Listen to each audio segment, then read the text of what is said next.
Good morning students, welcome back to your online classes. This video is for class 2nd and the subject is English Reader.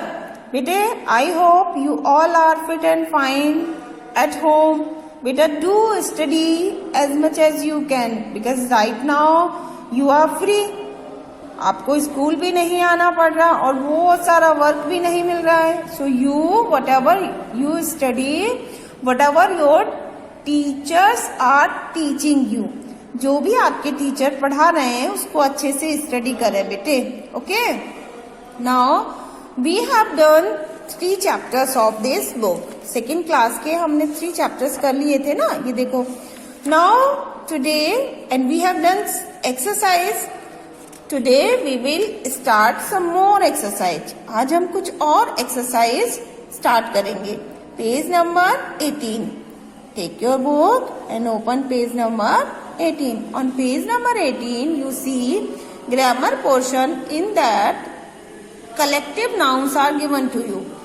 Nouns कई प्रकार के होते हैं जो कि हम पहले चैप्टर में, इसी प्रीवियस चैप्टर में 2 टाइप्स के पढ़ चुके हैं. कॉमन नाउन पढ़ चुके हैं, प्रॉपर नाउन पढ़ चुके हैं. Remember it once. What is common noun? Common noun is a name of person, place, animals और thing of the same kind. एक जैसे व्यक्ति, वस्तु, जगह और जानवर के नाम को हम क्या कहते हैं?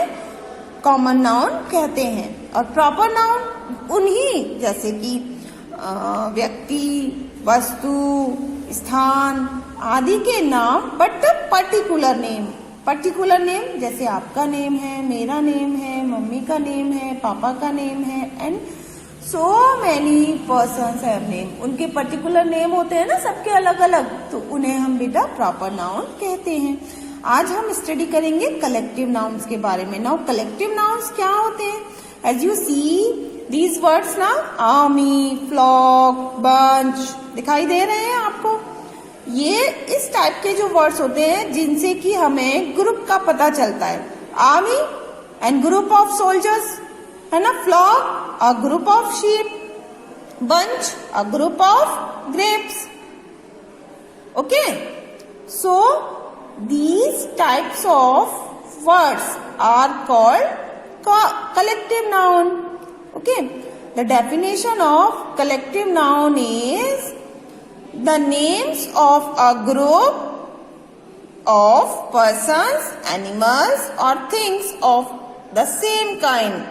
These group nouns are called collective nouns. Is that clear? Now we will do this exercise. A group of flowers. Group of flowers को bouquet बोलते हैं. bouquet. The pronunciation of this word is bouquet. T यहाँ silent है. Okay. Now a group of bees is called swarm. S-W-A-R-M. Swarm. A group of mountains. Mountains के group को range बोलते हैं. R-A-N-G-E. A group of lion. Lion का group होता है उसको प्राइड बोलते हैं. P-R-I-D-E. मंकीज के ग्रुप को ट्रुप बोलते हैं. T-R-O-O-P. A group of elephant के ग्रुप को H-E-R-D बोलते हैं. Heard. Okay, now abstract noun क्या होता है? Babli is a brave girl. दिखाई देना, ब्रेव, ब्रेवरी, काइंड, काइंडनेस. ऐसे वर्ड्स जिनसे हमें किसी विचार, फीलिंग, क्वालिटी आदि का पता चलता है उसे हम बोलते हैं, क्या बोलते हैं बताओ? Yes, very good, abstract noun. क्या बोलते हैं?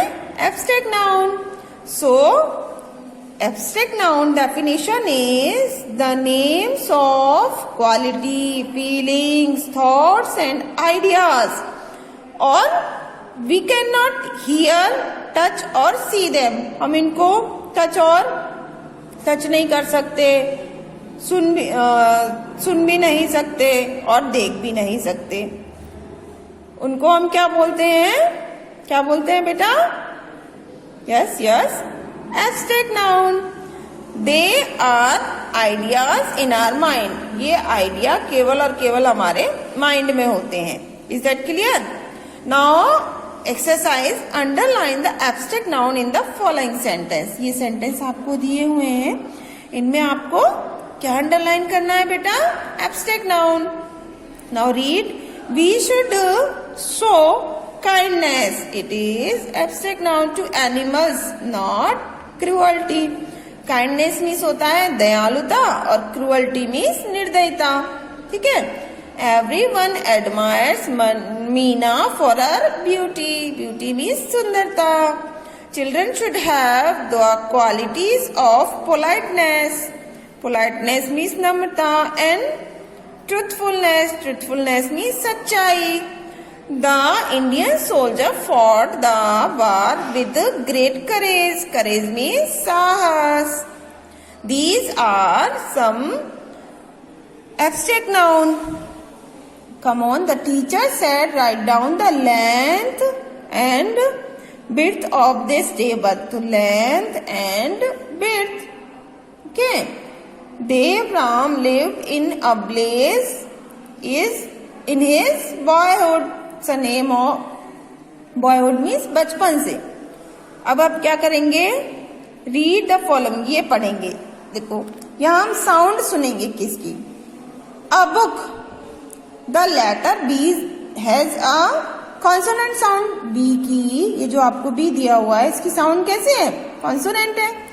एच, एच दिया है, इसकी साउंड भी कॉन्सोनेंट है. आउल, आउल की काउंट, ये जो आउल में ओ है, इसकी साउंड कैसी है? वावल साउंड है. Very good. अम्ब्रेला, अम्ब्रेला में यू की साउंड कैसी है? बताओ. Yes, good, very good, vowel sound. European, यहां देखो ई दिया हुआ है, बट इसकी साउंड कैसी है? Consonant sound. यूनिट, यू की साउंड, यह भी हमने यहाँ देखी थी. इधर यू की साउंड क्या है? वावल साउंड है, और यहाँ यू की साउंड क्या है? कॉन्सोनेंट साउंड है. Yes, getting? So A is used.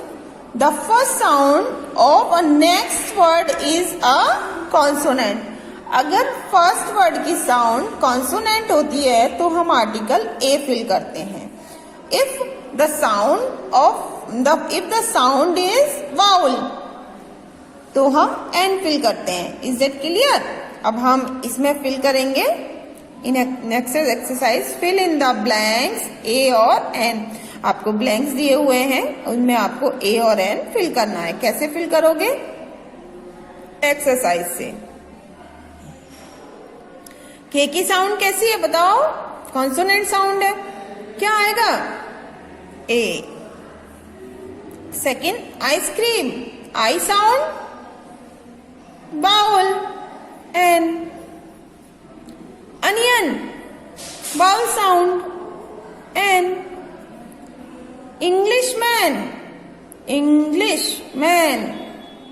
N, vowel sound. Pocket, consonant sound. A. Map, consonant sound. A. consonant sound है तो A आएगा ना. ओके. फ्रेंड, कॉन्सोनेंट साउंड आएगा. ईगल, वाउल साउंड एन आएगा. X-ray, yes yes, x-ray, vowel sound. University, consonant sound. ठीक है. Now the same exercise you will do. Is that clear? Same exercise you will do yourself. Do yourself. Is that clear? Now this writing, letter writing, you see what is in that. Read it carefully. Read the following form carefully. ये आपको एक type of form दे रखा है. Raghupatra wants to go to summer camp with his friend. रघुपत्रा अपने friend के साथ summer camp जाना चाहता है. He fills in a form, signs it and pastes his photo on it. Then he gives it to his class teacher. उसने form fill किया, sign किए उसके ऊपर और अपना फोटो पेस्ट किया। उसके बाद इसको अपनी क्लास टीचर को दे दिया। ओके, उसने क्या क्या लिखा वो हम यहाँ देखेंगे। देखो, class second section C, it is a name of रघुबतराज स्कूल। रघुबत्रा ने अपने स्कूल का नेम लिखा, यहाँ उसने अपना फोटो पेस्ट किया। Now likewise first name Raghu, surname Batra, surname जो अपना सरनेम होता है ना, एक अपना नेम होता है, उसके बाद जैसे हम लगाते हैं राहुल शर्मा, तो शर्मा सरनेम हो गया, इसको सरनेम बोलते हैं, उपनाम कह सकते हैं। डेट ऑफ बर्थ लिखी उसने अपनी, होम एड्रेस लिखा, घर का एड्रेस लिखा, टेलीफोन नंबर लिखा। स्पोर्ट्स, आउटडोर स्पोर्ट्स है या इंडोर स्पोर्ट्स है, किस स्पोर्ट्स के लिए आप जा रहे हो समर कैंप में। देखो, choose any two from following and write their names in blank. इन सब में से आपको चूज करने हैं और उनके नेम लिखने हैं। Fun activities, choose any two. Fun activities उसने अपनी क्या बताई है, चॉइस बताई है।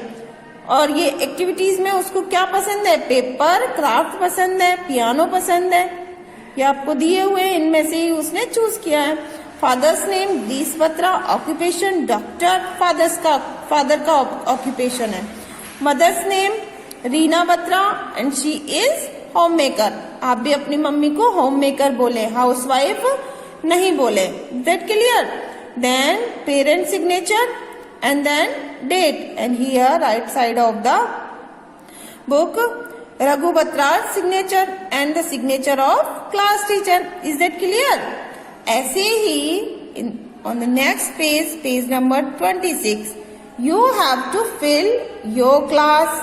You study in class second, your school name, your section if it is, first name, and paste your photo, your surname, your date of birth, your home address, your telephone number।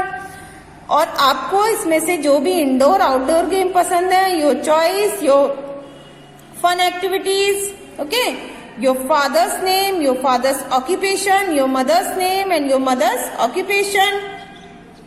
Parent signature any of one, mother और father, किसी का भी signature आप करवा सकते हो। Then the date, and then here is your signature and your class teacher signature. So you will fill yourself this page. ये जो फॉर्म है इसको आप अपने आप से फिल करेंगे। Is that clear? Now come on the exercise. यहाँ आपको कुछ वर्ड्स दिए हुए हैं, as you see, knife, knock, knuckle। ये इनमें हम कई बार देखते हैं कि के साइलेंट है, जैसे मैंने बोला नाइफ, इसको मैंने कनाइफ क्यों नहीं रीड किया, इसको मैंने नॉक क्यों बोला, कनॉक क्यों नहीं बोला, इसको मैंने नकल क्यों बोला, कनकल क्यों नहीं बोला। तो बेटा हेयर द लेटर्स के इज साइलेंट। यहाँ बेटा क्या है, लेटर जो के है वो साइलेंट है। यानी साइलेंट का मतलब क्या होता है, हम के का प्रोनाउंसिएशन नहीं करेंगे या के को प्रोनाउंस नहीं करेंगे। Is that clear? Now here are exercise given to you. Write K और put cross. आपको K लिखना है और क्रॉस पुट करना है। Where necessary in the following. जहाँ जरूरत है वहाँ K लिखेंगे और जहाँ जरूरत नहीं है वहाँ क्रॉस लिखेंगे। Is that clear? So let's start. K-N-E-E-E, knee. Knee means होता है घुटना। Nest, कोई जरूरत नहीं है। Need, no need. Knock, yes, here is need. Net, no need. Need, yes, here is need. Is that clear? So these are some words, and the next exercise, read the words in the box and write K or put cross in the blanks where necessary. आपको ये words इस bracket में दिए हुए हैं, आपको box में दिए हुए हैं, ये आपको रीड आउट करने हैं और इनमें से फिल करना है। ओके, आप इनसे फिल करेंगे। देखो, मीना नील्ड, नील्ड मीन्स झुकना। द नाइट, नाइट मीन्स होता है शूरवीर। ओके, ये नाइट पूरा वर्ड दिया हुआ। At night, no need. But I need, no need. A new, no need. Knocked, knocked means होता है खटखटाना। नॉब, इसको बोलते हैं knob. Grandmother's knitting, sweater for her granddaughter and her grandson. Bobby had a bird nest. Okay, so this chapter is done. Here is a some activity, one activity given to you. So read the activity. What is activity? You are playing with a friend in your room. आप अपने room में अपने friends के साथ खेल रहे हो. Suddenly your friend feeling dizzy. अचानक से आपके फ्रेंड को चक्कर आते हैं और वह and falls down, और वह गिर जाता है. There is nobody else at home, और घर पर कोई भी नहीं है. What will you do to help your friend? आप अपने फ्रेंड की हेल्प करने के लिए क्या करोगे? Discuss in group of 5. 5 students को मिलकर डिस्कस करना है. अब आप स्टूडेंट्स तो मिल नहीं सकते क्योंकि लॉकडाउन, एक दूसरे के घर नहीं जा सकते. तो आप क्या करेंगे? अपने ब्रदर से, सिस्टर से, मम्मी से, पापा से, है ना, सबसे डिस्कस करेंगे इस बारे में. ओके, अपनी फीलिंग्स सुनेंगे और उनकी फीलिंग्स उनसे पूछेंगे. इज दैट क्लियर बेटा? Till then stay safe, stay home and have a nice day.